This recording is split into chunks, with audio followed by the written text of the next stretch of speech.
Map output and it's basic elements है। यसमा यो भित्र पनि फर्स्टमा चाहिँ भिजुअलाइजेसन। अब भिजुअलाइजेसन भनेको के हो त भन्दाखेरि it is considered as the translation और conversion of spatial data from a database into graphics. जस्तो हाम्रो डाटाबेसमा भएको जुन डाटा छ है त्यो डाटालाई चाहिँ हामीले केमा कन्भर्ट गर्नु पर्यो त भन्दाखेरि ग्राफिकल इमेजमा हैन, ग्राफिक्सको फर्ममा चाहिँ आउनु पर्यो, इमेजको फर्ममा आउनु पर्यो। त्यो भनेको भिजुअलाइजेसन हो। हामीले चाहिँ हेरेर थाहा पाउन सक्नु पर्यो के। र these are in the form of maps हैन, यो चाहिँ हामीहरूको म्याप्सको फर्ममा हुन्छ। Enabling the user to perceive the structure of the phenomena हैन। र के त भन्दाखेरि म्यापको फर्ममा भएर जो युजर छ त्यो युजरले चाहिँ त्यसलाई के त भन्दाखेरि त्यसलाई चाहिँ क्लियरली हैन, त्यसलाई चाहिँ क्लियरली पर्सिभ गर्न सक्नु पर्यो, उसले चाहिँ बुझ्न सक्नु पर्यो त्यहाँ त्यो म्यापमा चाहिँ के भइरहेछ कस्तो छ भनेर। ओर द एरिया रिप्रेजेन्टेड, अथवा त्यो चाहिँ एरिया रिप्रेजेन्ट जुन गरेछ त्यो एरिया रिप्रेजेन्ट चाहिँ बुझ्न सक्नु पर्यो। जस्तो यहाँनिर एउटा मैले इक्जाम्पल देखाउँछु। मैले हिजो एउटा इमेज चाहिँ डाउनलोड गरेको थिएँ है। जस्तो हामीहरूको के छ त भन्दाखेरि अहिले जुन अर्थक्वेक हुनको लागि हैन, अर्थक्वेक हुनको मेन रिजन भनेको यो इन्डियन प्लेट र युरेसियन प्लेट चाहिँ ठोकिएर हुन्छ भन्छौँ के है। अहिले जस्तो इन्डिया यो अहिलेको अनुसार त हाम्रो इन्डिया यहाँनिर छ है। इन्डियन प्लेट भनेको यो इन्डियासँग जोडिएको प्लेट चाहिँ इन्डियन प्लेट हो र उतातिर युरेसियन प्लेट हो के हैन। युरेसियन प्लेट भनेको पहिले चाहिँ युरोप र एसियाको पार्ट जुन थियो हैन पुरानो अनुसार त्यो चाहिँ युरेसियन प्लेट हो। र के भयो त भन्दाखेरि पहिले स्टार्टिङमा जानेर चाहिँ तेथिसी, जस्तो नेपाल चाहिँ थिएन पहिले, नेपालको ठाउँमा चाहिँ तेथिसी थियो भनेर भन्छ है। त्यो नेपालको ठाउँमा तेथिसी थियो, पछि चाहिँ यहाँनिर अफ्रिकन हैन, अनि त्यसपछि साउथ अमेरिकन, अस्ट्रेलियन, अन्टार्क्टिकाको जुन प्लेट थियो तिनीहरू चाहिँ सँगै थियो फेरि है। ल्यान्ड चाहिँ त्योभन्दा पनि अगाडि हेर्ने भने ल्यान्ड एकातिर थियो, समुद्र चाहिँ एकातिर थियो भन्ने छ है। के भयो त भन्दा यो इन्डियन प्लेट चाहिँ मुभ गर्यो है, मुभ गर्दै गर्दै हैन, अब त्यसको लागि हैन मिलियन्स वर्षपछि चाहिँ अहिलेको अवस्थामा छ इन्डियन प्लेट र युरेसियन प्लेट चाहिँ सँगसँगै छ है। र त्यो इन्डियन प्लेट सर्दै सर्दै आएर उतातिर युरेसियन प्लेटसँग चाहिँ ठोकिएर के भयो त भन्दा हैन, ठोकिएर नै माउन्ट एभरेस्ट चाहिँ हैन, यो माउन्ट एभरेस्ट जुन हिमालयन एरिया छ त्यो हिमालयन एरिया चाहिँ क्रिएट भयो भन्छन्। र त्यही कारणले गर्दा यो जुन नेपालमा चाहिँ भूकम्पको एस्पेक्टले चाहिँ एकदमै जोखिममा भएको कारण पनि त्यही दुईटा प्लेटको कारणले गर्दा हो। र यो कुरा हामीले सिम्पल यही डायग्रामबाट हेर्न सक्छौँ के, भिजुअल्ली हेर्न सक्छौँ है। र भिजुअलाइजेसन भनेको एकदमै इम्पोर्टेन्ट छ। र हेरौँ जस्तो visualisation process is guided by the saying है। भिजुअलाइजेसनमा चाहिँ हामीहरूको भनाइहरू हुन्छ। How do I say what to whom and is it effective भन्यो, यति क्वेसन लागेर है। भिजुअलाइजेसन भन्ने बित्तिकै हाउ डु आई से, मैले कसरी भन्छु, टु हुम कसलाई भन्छु, र त्यो भनेको कुरा चाहिँ इफेक्टिभ छ कि छैन है। अब हाउ भन्ने बित्तिकै के भयो त भन्दाखेरि यहाँनिर how refers to the cartographic method. मैले कार्टोग्राफिक मेथड चाहिँ के युज गरेको छु त रिप्रेजेन्टेसनको लागि, देखाउनको लागि है। र अनि that are use for making graphics or the map हैन, ग्राफिक्स अथवा म्याप प्रिपेयर गर्नको लागि कार्टोग्राफिक मेथड चाहिँ के युज गरेको छु। र यहाँनिर आई भन्ने बित्तिकै के हो त भन्दाखेरि यो आई भनेको चाहिँ कार्टोग्राफर हो जसले चाहिँ त्यो हैन त्यो म्याप चाहिँ प्रिपेयर गरे हुन्छ। र त्यसै गरी ओर द जिआइएस युजर, कार्टोग्राफर होला अथवा त्यो चाहिँ जिआइएस युजर पनि हुन सक्यो है। Who is preparing the map है for exploring the data or for representation. अब त्यहाँनिर डाटा अथवा रिप्रेजेन्टेसन गर्नको लागि जसले प्रिपेयर गरे हो है त्यो युजर अथवा कार्टोग्राफर होला। त्यसै गरी से भन्ने बित्तिकै के हो त भन्दाखेरि रिफर्स टु द सिमेन्टिक्स। यहाँनिर से भनेको मानव भने जस्तो भयो नि त।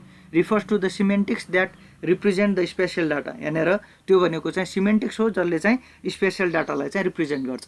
र वाट भन्यो भने what refers to the spatial data and its characteristics है। अब वाट भन्ने बित्तिकै स्पेसल डाटाको कुरा आयो र त्यसको क्यारेक्टरिस्टिक्सको कुरा आयो। हुम भन्ने बित्तिकै यो चाहिँ अडियन्सको लागि, कसको लागि हाम्रो प्रिपेयर भइरहेको छ त त्यो है। त्यो भिजुअलाइजेसन जुन हामीले गरिराखेका छौँ, म्याप जुन प्रिपेयर गरेका छौँ त्यो चाहिँ कसको लागि हो र के कामको लागि हो है, त्यो कुरा चाहिँ हामीहरूको भिजुअलाइजेसन भयो है। र म्यापको चाहिँ युजफुलनेस धेरै फ्याक्टर्सहरूमा चाहिँ डिपेन्ड गर्छ है। म्यापलाई चाहिँ हामीले युज गरिसकेपछि त्यसको युजफुलनेस भन्ने बित्तिकै यहाँनिर धेरै फ्याक्टर्सहरू चाहिँ हुनसक्छ। फर्स्टमा who is going to use them, कसले चाहिँ युज गर्नेवाला छ यो म्यापलाई है। म्यापको अडियन्स चाहिँ को हो त। जस्तो म्याप अडियन्स भनेको कस्तो हो त भन्दाखेरि जसले चाहिँ त्यो म्यापलाई युज गर्ने हो है। अब map made for school children, जस्तो स्कुलको बच्चाको लागि युज हुने म्याप र है साइन्टिस्टलाई इन्फर्मेसन दिनको लागि युज हुने म्यापमा त धेरै फरक पर्छ है नर्मल युजरलाई युज हुने म्याप र नर्मल त्यही फिल्डको है जियोलोजिस्टको लागि बनाइएको जुन के अरे म्याप छ त्यो त धेरै फरक पर्छ। यो कुराहरूलाई चाहिँ who is going to use them, यो चाहिँ एउटा फ्याक्टर भयो म्यापको युजफुलनेस है जस्तो त्यसको लागि। त्यसै गरी टुरिस्ट म्याप र टोपोग्राफिक म्याप पनि एउटै एरियाको फरक फरक हुनसक्छ। टुरिस्ट म्याप फरक तरिकाको, टोपोग्राफिक म्याप फरक तरिकाको हुन्छ है। अब टुरिस्ट म्याप चाहिँ होइन टोपोलोजिकल स्टडी गर्ने मान्छेको लागि अब त्यो टुरिस्ट म्याप हेरेर भएन के है। अब टुरिस्ट म्याप होइन टुरिस्टको लागि फेरि टोपोग्राफिक म्याप दिएर पनि भएन है। टुरिस्टको लागि त टुरिस्ट एरिया कुन कुन छ उसलाई त्यो इम्पोर्टेन्ट हुन्छ होइन, त्यहाँ जानको लागि होइन कसरी सजिलो हुन्छ, डिस्टेन्स कति छ, तिनी कुराहरू चाहिँ टुरिस्टको लागि सजिलो होला। हो त्यही भएर म्याप चाहिँ कसले युज गर्नेवाला छ है, त्यो एउटा फ्याक्टर भयो जसले चाहिँ त्यसको युजफुलनेसलाई देखाउँछ। त्यसै गरी वाट इज देयर प्रपोज, अब के प्रपोजको लागि काम गरिरहेको छ त है, त्यो किन चाहिँ त्यो म्याप युज गरिरहेको छ है। जस्तो प्रपोज भन्ने पनि एउटा मेन कुरा नै भयो जुन अनुसार चाहिँ हामीहरूले फिचर्सहरू चाहिँ त्यहाँनिर इन्क्लुड गरिन्छ र प्रपोजकै आधारमा चाहिँ के त भन्दाखेरि त्यहाँनिर रिप्रेजेन्टेसनहरू भएको हुन्छ। जस्तो the different purpose such as orientation होइन, ओरिएन्टेसन र नेभिगेसनको लागि हुनसक्छ। नेभिगेसन भनेको मुभमेन्टको लागि नर्मली एक ठाउँबाट अर्को ठाउँमा जानु पर्यो। त्यसै गरी फिजिकल प्लानिङ, अब फिजिकल प्लानिङको लागि आउने बित्तिकै फरक तरिकाको म्याप चाहियो हामीलाई होइन। फिजिकल्ली चाहिँ जस्तो टाउन प्लानिङ गर्नु पर्यो, अब टाउन प्लानिङ गर्ने बेला त होइन पानीको सोर्स कहाँनिर छ त्यो हेर्नु पर्ला है। अब मोर रेसिडेन्सियल एरिया होइन कहाँनिर छ त्यो हेर्नु पर्ला, कल्टिभेबल एरिया कहाँनिर छ होइन, धेरै कुरालाई चाहिँ हेर्नु पर्ला। त्यही तरिकाको म्याप बनाउनु पर्यो। म्यानेजमेन्टको लागि, एजुकेसनको लागि, डिफ्रेन्ट कामको लागि चाहिँ हामीले डिफ्रेन्ट टाइपको म्याप्सहरू चाहिँ प्रिपेयर गर्नुपर्ने हुन्छ र त्यही तरिकाको त्यसले युजफुलनेस पनि त्यही तरिकाको बढाउँछ। कस्तो जानेर जुन युजको लागि, जुन प्रपोजको लागि हामीले प्रिपेयर गरेका छौँ त्यो प्रपोजको लागि चाहिँ युज गर्न अझै बेटर हुन्छ। त्यसै गरी वाट इज देयर कन्टेन्ट, अब कन्टेन्ट के छ त अर्को इम्पोर्टेन्ट कुरा अब होइन। कन्टेन्ट नै ठिक छैन भने त अब म्याप युजफुल त हुने कुरा भएन है। जस्तो the usefulness also depends upon the contents of the map होइन। अब कन्टेन्ट्सहरू चाहिँ के छ त म्यापको है, त्यसमा पनि डिपेन्ड गर्छ युजफुलनेस। द कन्टेन्ट भन्ने बित्तिकै मेन कन्टेन्ट होला होइन, मेन चाहिँ हामीले के कुरालाई चाहिँ निकाल्न खोजेका छौँ त्यो भयो।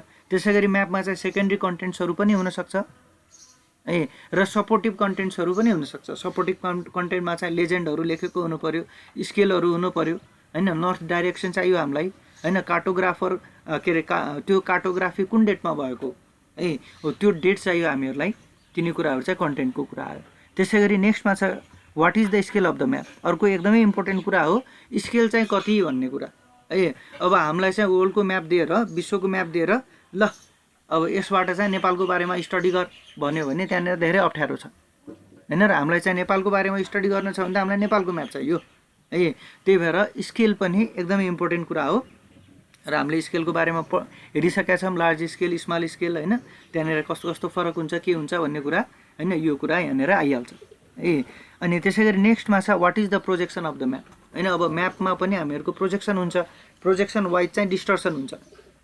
यो कुरा हामीले बुझिराखेकै कुरा हो डिस्टर्सन होइन। अब डिस्टर्सन चाहिँ एकदमै इम्पोर्टेन्ट कुरा हो कि यदि हामीहरूले पोलर एरियाबाट ल्याउँछौँ होइन, पोलर एरियाबाट चाहिँ होइन प्रोजेक्सन गर्छौँ भने त्यो पोलर प्रोजेक्सनमा चाहिँ के हुन्छ त भन्दा पोलर एरियालाई चाहिँ हाइलाइटेड गरे हुन्छ, त्यहाँनिरको फिचर चाहिँ हामीले धेरै देख्न सक्छौँ भने इक्वेटोरियल एरिया चाहिँ हामीले देख्दैनौँ कि। त्यसै गरी यदि हामीहरूले चाहिँ मेकेटर प्रोजेक्सन गर्छौँ भने इक्वेटोरियल एरियामा चाहिँ त्यो डिस्टर्टेड हुँदैन, एकुरेट आउँछ। तर जति हामी पोलर एरियामा जाँदै गयौँ पोलर एरियामा चाहिँ डिस्टर्सन बढ्दै जान्छ होइन। र त्यो कारणले गर्दा जुन मैले होइन इक्जाम्पलहरू पनि दिएको थिएँ उसको के अरे साइजको अफ्रिकासँग कम्पेयर गरेर, त्यो भएर प्रोजेक्सन पनि एउटा इम्पोर्टेन्ट फ्याक्टर हो, त्यसले पनि हामीहरूले त्यसलाई पनि हेर्नुपर्ने हुन्छ। त्यसै गरी एकुरेसी, अब एकुरेसी चाहिँ कति छ त, सधैँभरि एकुरेट हुन्छ भन्ने नै हुँदैन के है। JS has simplified the process of information extraction and communication. जस्तो इन्फर्मेसन एक्सट्र्याक्सन गर्ने हो हामीले है र त्यसैलाई चाहिँ कम्युनिकेसनको लागि युज गर्ने हो र त्यो इन्फर्मेसन एक्सट्र्याक्सन गर्ने बेला जहिले पनि एकुरेट हुन्छ भन्ने पनि हुँदैन। Combining and integrating various data sets has been possible. However, this has created the possibility of integrating irrelevant or inconsistent data. र हामीले चाहिँ मल्टिपल डाटा सेट्सहरूलाई कम्बाइन गर्न सक्छौँ होइन, मल्टिपल म्याप्सहरू जुन जुन मल्टिपल स्ट्यान्डर्ड्सहरूमा प्रिपेयर भएको म्याप्सहरू छन् तिनीहरूलाई पनि युज गर्न सक्छौँ भने त्यहाँनिर चाहिँ इन्कन्सिस्टेन्सी एराइज हुनसक्छ है। त्यसको एक्युरेसी चाहिँ के हुन्छ त भन्दाखेरि डेग्रेड भएको हुनसक्छ, एक्युरेसी कम भएको हुनसक्छ। The user should be aware what with the aspects of data quality or accuracy. त्यही भएर युजरले जसले युज गर्नेवाला हो त्यसले चाहिँ थाहा पाउनुपर्छ त्यसको डाटा क्वालिटी कस्तो छ, त्यसको एक्युरेसी कस्तो छ है। र सोर्स अफ डाटा कहाँको हो है, are the place at correct location होइन। जति जुन हाम्रो फिचर्सहरू छ त्यो फिचर्सहरू चाहिँ करेक्ट लोकेसनमा छ कि छैन, र तिनीहरूको एट्रिब्युट्सहरू करेक्ट छ कि छैन। त्यसै गरी तिनीहरूलाई चाहिँ राम्रोसँग लेबलिङ गरेको छ कि छैन, र डाटा चाहिँ कम्प्लिट छ कि छैन भनेर यिनी कुराहरू पनि थाहा हुनु पऱ्यो। त्यसको एक्युरेसीको बारेमा जसले युज गर्ने हो त्यो युजरलाई चाहिँ थाहा हुनु पऱ्यो। त्यसै गरी म्याप डिजाइन है, म्याप डिजाइन पनि अर्को एउटा इम्पोर्टेन्ट फ्याक्टर छ। जस्तो map making is both science and art. अब म्याप मेकिङ भन्ने बित्तिकै यो एउटा साइन्स पनि हो रे र एउटा आर्ट पनि हो कि। हामीले साइन्टिफिक एस्पेक्टलाई पनि हेर्नु पऱ्यो र आर्टिस्टिक एस्पेक्टले पनि सोच्नुपर्ने हुन्छ। र जस्तो a beautiful map may become more popular even it is lace accurate हेर है। यदि म्याप चाहिँ अलि देख्ने बेला पनि राम्रो ब्युटिफुल तरिकाले बनाएको छ भने त्यसको एक्युरेसी चाहिँ अलिक कम भए पनि त्यसलाई चाहिँ बढी युज गर्छ क्या मान्छेले प्लेन म्याप भन्दा। जस्तो किन त भन्दाखेरि नर्मल होइन मान्छे भनेपछि त पर्सेप्सनले पनि धेरै फरक पार्छ नि त। पर्सेप्सन कस्तो छ त होइन, त्यो अनुसार पनि फरक पार्छ। त्यही भएर this influence is partly because of convention and partly because of graphics use. अब कतिपय कुरामा चाहिँ एजम्सन्सहरू पनि बाहिर हुन्छ होइन, कन्भेन्सन्सहरू हुन्छ भने कतिपय कुरामा चाहिँ ग्राफिक्सले गर्दा पनि ग्राफिक्स चाहिँ कस्तो टाइपको युज भएको छ होइन, त्यसको आधारमा पनि त्यहाँनिर चाहिँ त्यसको डिजाइनहरू चाहिँ चेन्ज भएको हुनसक्छ। Both people understand the old differently. जस्तो मान्छेले पनि हामीले फरक तरिकाले हेर्छौँ, अन्डरस्ट्यान्डिङ नै डिफ्रेन्ट तरिकाले हुन्छ है। त्यही भएर जस्तो यहाँनिर एउटा इक्जाम्पल देखाएको छ हेर्न सक्छौँ। हेरौँ है, अब यो इक्जाम्पलमा हेरौँ त, यो माथिको इक्जाम्पलमा होइन लेफ्ट ह्यान्ड साइडमा चाहिँ एक्युरेट म्याप हो भने राइट ह्यान्ड साइडमा चाहिँ के छ त भन्दाखेरि यो चाहिँ डिस्टर्टेड म्याप हो है। एक्युरेट म्यापमा हेर त त्यहाँनिर लाइनहरू तलमाथि त्यो पहाड होला सायद है, तर त्यो पहाड जस्तै देखिँदैन के। अब मान्छेले पहाड जस्तो देखेन भने त हामीलाई त यो पहाड हो भनेर चिनाउनु पऱ्यो नि त होइन र। अब त्यो एक्युरेट पहाडलाई लिन खोज्यो अनि एक्युरेट पहाडलाई लिँदाखेरि त्यो पहाड होइन होला यो के लाइन बनाएको छ भनेर नचिन्ने हुनसक्छ कि। त्यसै गरी यो चाहिँ सपोज रेसिडेन्सियल एरिया बिल्डिङको एरिया चाहिँ यहाँनिर छ भन्ने भयो अरे भने त्यसलाई मल्टिपल बिचबिचमा त ग्यापहरू छ नि, हो त्यो ग्यापहरूलाई पनि मिलाएर बनाउनु हुनसक्छ है। यहाँनिर जस्तो मर्ज गरेको छ यी तिनवटा पार्टलाई चाहिँ होइन, तिनवटा पार्टलाई मर्ज गरेर एउटै पार्ट बनाएको छ, यहाँनिर दुईवटा पार्टलाई मर्ज गरेर एउटै पार्ट बनाएको छ है। हो त्यस्तो जेनरलाइजेसनहरू पनि गरे हुनसक्छ है। म्यापको डिजाइन प्रिपेयर गर्ने बेला पनि त्यो अनुसार पनि फरक पर्छ। ल आज यति नै गरौँ है, यो सकिएन।